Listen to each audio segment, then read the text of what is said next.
السلام علیکم، welcome to my channel N R Urdu T V میں خوش آمدید۔ آج ہم اردو گرامر میں مسند اور مسند علیہ کی تعریف، مثالیں اور سرگرمی کریں گے۔ تو آئیے شروع کرتے ہیں۔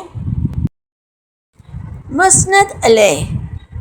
مسند علیہ کو انگلش میں سبجیکٹ بھی کہتے ہیں۔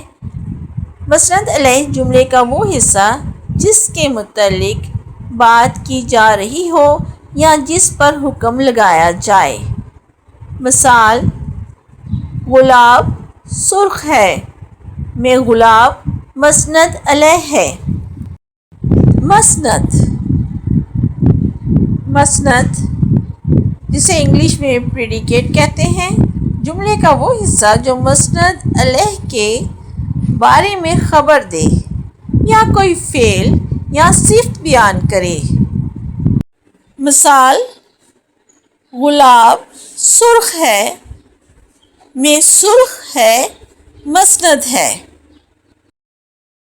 لڑکے کھیل رہے ہیں، اس جملے میں لڑکے مسند علیہ ہیں۔ جملے میں جس شخص یا چیز کا ذکر کیا جائے اسے مسند علیہ کہتے ہیں اور مسند علیہ کو مبتدا بھی کہتے ہیں۔ اگلے جملے میں دیکھیں، حامد بازار گیا۔ اب اس جملے میں بازار گیا مسند ہے اور مسند کو خبر بھی کہتے ہیں کیونکہ یہ خبر دی جا رہی ہے کہ حامد بازار چلا گیا ہے، لہٰذا اب مسند بازار گیا ہے۔